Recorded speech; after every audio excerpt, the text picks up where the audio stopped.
रहीम अस्सलाम वालेकुम नाज़रीन, मैं हूं आपका मेज़बान एडवोकेट सीरी यज़दान बुखारी और आप देख रहे हैं हमारा यूट्यूब चैनल लीगल एनालिसिस। और हमारे साथ मौजूद हैं एडवोकेट अब्दुल गफ़ार और आज का हमारा मौजू है तलाक़ और खुला। जी तो सर, सबसे पहले हमें बताएं कि ये जो तलाक़ और जो खुला है इसमें क्या फ़र्क है, और हमें हमारी नाज़रीन को और हमारी ऑडियंस को इसी से आगाह कीजिए कि जो ये खुला की वजह से दिन ब दिन रेशो बढ़ती जा रही है तलाक़ की, इससे क्या मुराद है।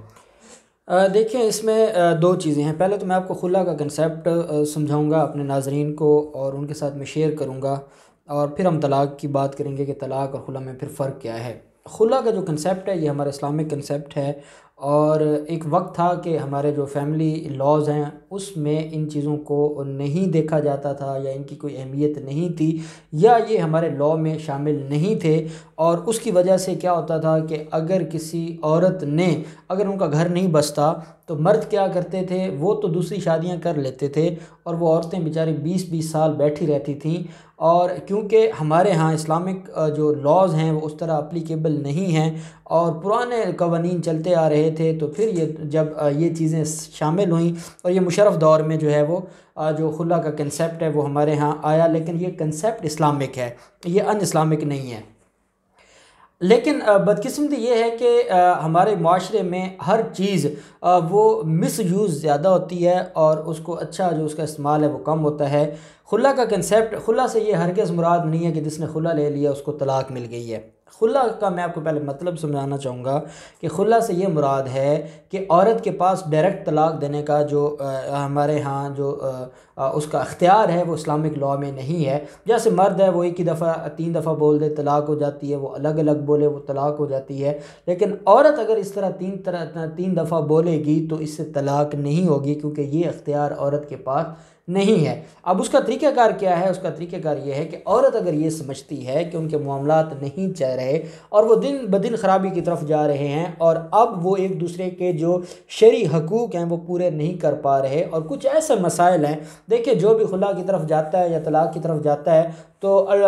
डेफिनेटली को खुशी से तो नहीं देता। कुछ ऐसे हालात नागुज़ीर वजूहात होती हैं। अब तो बदकिस्मती से हमारी जो मॉडर्न सोसाइटी है वहाँ एक फ़ैशन बन चुका है, साल 2 साल के बाद जो शादियाँ हैं वो ख़त्म हो रही हैं। लेकिन जो असल इसका कंसेप्ट था वो ये था कि अगर औरत ये समझती है कि मैं जो है वो तलाक़ लेना चाहती हूँ और तलाक़ दी जाए। आपने आजकल एक ड्रामा चल रहा है, इमरान खान साहब ने भी इसके बारे में बात की थी, यूनुस एमरे, पाकिस्तान टेलीविज़न पर भी आ रहा है। और ये तुर्की का यूनुस एमरे एक सूफ़ी एक बुज़ुर्ग गुज़रे हैं तुर्की में, तो उनके ऊपर अब आप उसमें देखें, एक चीज़ आपने देखी होगी कि मेरे नाज़रीन ने देखा होगा कि वहाँ पर एक औरत आती है अपने ख़ावंद के ख़िलाफ़ काजी के पास शिकायत लेके, और वो तलाक़ लेने आती है। तो वो तलाक़ लेने आती है और उसमें वो ये बताती है कि मुझे ये मारता पीटता है, मेरे ऊपर जुल्म करता है, ये शराब के नशे में धुत होकर मेरे साथ जो है वो तशद्दुद करता है। तो इन ग्राउंड्स के ऊपर वो आई थी खुला लेने के लिए। उसके हस्बैंड ने इन चीज़ों का इनकार किया और वो मामला, तो ये जो मामला है कि ये हमारा इस्लामिक लॉ ये कहता है कि अगर कोई ऐसा मामला हो जाए और औरत के ऊपर वो बहुत तंग हो, उसकी ज़िंदगी जो है वो अजीरन हो चुकी हो, उसका जीने का हक़ छीन लिया गया हो, तो ऐसे हालात में वो काजी के पास, और अब जो अदालती निज़ाम है अदालत में आकर वो एक दरख्वास्त फ़ाइल करती है, और दरख्वास्त फ़ाइल करके वो अदालत से ये कहती है कि ये मसाइल हैं, ये वजूहात हैं जिनकी बुनियाद पर मैं खुला लेना चाहती हूँ, मैं आज़ादी चाहती हूँ। अब देखें, ये कॉन्ट्रैक्ट ऑफ मैरिज ये एक बेसिकली मुआहदा है बिटवीन टू फ्री कैन। अब जब दो पार्टीज़ के दरमियान ये एक मुआहदा है और एक पार्टी कहती है कि मैं इस मुआहदे को मज़ीद नहीं चला सकती, या मेरा जो अब इसके साथ जो हमारा इकट्ठा रहना है वो मुश्किल हो गया है, तो वो अदालत से रजू करती है। जैसे हमारे यहाँ सिविल लॉ में कोई कॉन्ट्रैक्ट है और एक पार्टी चाहती है कि मैं इसको मज़ीद नहीं चलाना चाहती, और या तो बाहमी रजामंदी से हो जाए और जिस बंदे के पास अख्तियार है वो ख़ुद तलाक़ दे दे, या फिर वो अदालत में जाते हैं और वो कैंसिलेशन का सूट फाइल करते हैं कि इस मुआहदे को कैंसिल किया जाए, अब इसको ख़त्म किया जाए, या उसको रिसेशन का जो दावा है वो फ़ाइल किया जाता है।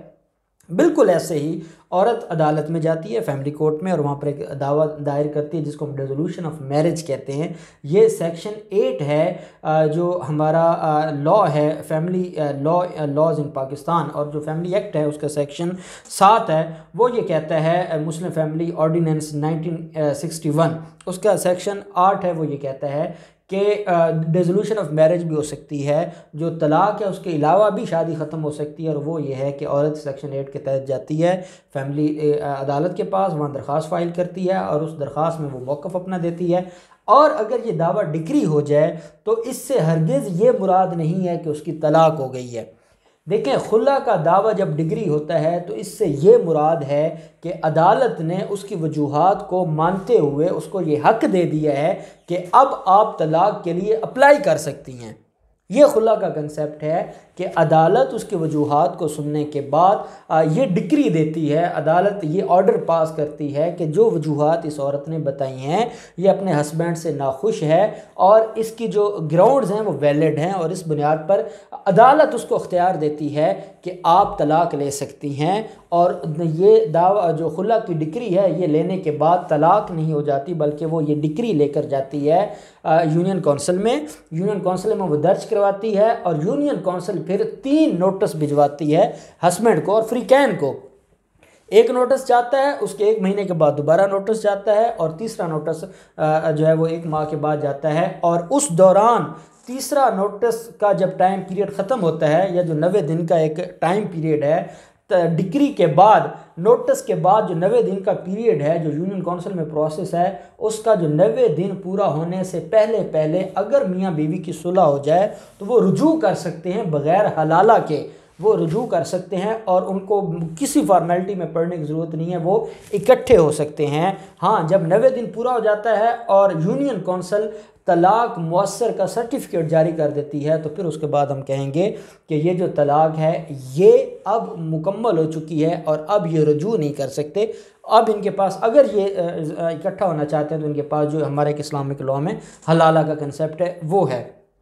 तो ये बेसिकली खुला का कंसेप्ट है। अब हमारे यहाँ एक चीज़ तो ये इस्तेमाल होती है कि अगर खुला हो आपने ले लिया तो तलाक हो गई, नहीं, वो सिर्फ आपके पास एक अख्तियार आता है और उस अख्तियार को इस्तेमाल करते हुए वही प्रोसेस जो तलाक का प्रोसेस है वही प्रोसेस फिर खुला के लिए आप यूनियन काउंसिल में जाते हैं, फिर 3 नोटिस होते हैं और फिर वो सर्टिफिकेट जारी होता है। ये तो है आपका खुला का कंसेप्ट। अब आपका जो दूसरा सवाल है वो है तलाक का। तलाक का जो हमारे यहाँ इस्लामिक लॉ है, मर्द के पास ये इख्तियार है। हनफी लॉ में वो इकट्ठा 3 दफ़ा भी जो है वो तलाक सलासा जिसको हम कहते हैं, जो जाफरी लॉ है फ़िक़ा जाफरिया का उसमें वो अलग अलग वो कहते हैं। लेकिन इस वक्त हमारे यहाँ अभी ये चीज़ें आ रही हैं और इस्लामी नज़रियाती काउंसिल का भी इसके बारे में आ गया है, इंडियन सुप्रीम कोर्ट का इसके ऊपर फैसला आ चुका है कि अब जो 3 तलाक़ें एट अ टाइम एक ही दफ़ा 3 तलाक़ें जो देगा तो वो इसको एक ऑफेंस की तरफ लेकर जा रहे हैं कि ये गलत है और उसकी सज़ा होगी। अब आप जब जाते हैं तलाक का लेने के लिए जो इसमें आप स्टाम्प लेने के लिए, तो वहाँ जब आप जाते हैं तो वो आपको तलाक सलासा का स्टाम्प जारी नहीं करते, बल्कि वो आपको तलाक अव्वल का स्टाम्प जारी करेंगे, फिर महीने बाद तलाक दोम का स्टाम्प होगा, फिर महीने बाद तलाक सोम का स्टाम्प होगा। ये 3 स्टाम्प होंगे। ये क्योंकि 2 नंबर हमारे यहाँ काम है, फ्रॉड होता है। जब भी अल्लाह ना करे किसी के ऊपर ये वक्त है और वो जो स्टाम्प लेने जाए तो वो जो अर्जी नवीस बैठे होते हैं या स्टाम्प फरोश बैठे होते हैं वो इकट्ठा ही 3 स्टाम्प है वो अलग अलग जारी कर देते हैं। ये फिर गैर कानूनी हो जाएगा कि आप 1 तारीख का जो है, इसका मतलब है आपने आज ही 3 स्टाम्प ले लिए हैं तो उसका मतलब है 3 तलाक़ें आप आज ही दे रहे हैं। तो आपको वो अलग अलग 1-1 महीने के वक्फे से अलग तरीक़ों के स्टाम्प आप लेंगे और वो पहला स्टाम्प होगा वो यूनियन काउंसिल नोटिस के ज़रिए भिजवाएगी, फिर दूसरा, फिर तीसरा, फिर ये तलाक मुअस्सर होगी।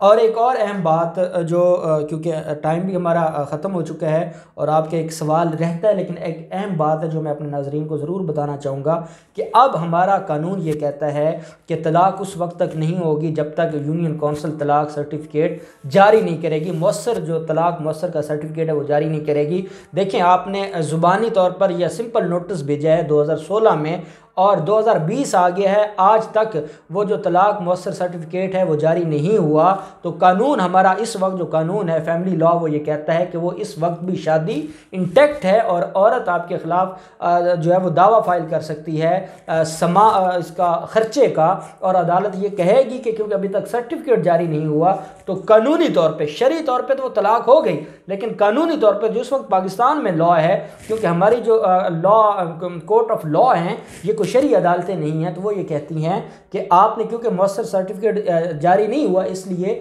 अभी तक आपका जो शादी है वो इंटैक्ट है। और यही वजह है कि ये चीज़ें कानूनी हैं और इनका इल्म होना बड़ा ज़रूरी है। जी तो सर हमें तलाक़ की इक़साम जो हैं उनसे भी थोड़ी सी वजाहत दीजिए ताकि हमारी जो ऑडियंस है उनको उससे इस्तिफ़ादा हासिल हो आपके अल्फाज से। अब इसमें जो तलाक़ की इक़साम है ये बेसिकली 5 इक़साम है और इसके ऊपर हम इंशाल्लाह अगली जो वीडियो है उसमें बात करेंगे, वो डिटेल तलाक़ की इक़साम और फिर तरीक़ेकार जो है वो है, क्योंकि अब ये खुला और तलाक़ फिर मिक्स हो जाएगा, तो इंशाल्लाह वो फिर अगली किसी वीडियो में हम तलाक़ की जो 5 इक़साम है उसके ऊपर बात करेंगे। जी तो नाज़रीन ये था हमारा आज का मौजू, कल हम नए मौजू के साथ हाजिर होंगे। अल्लाह हामिद नासिर।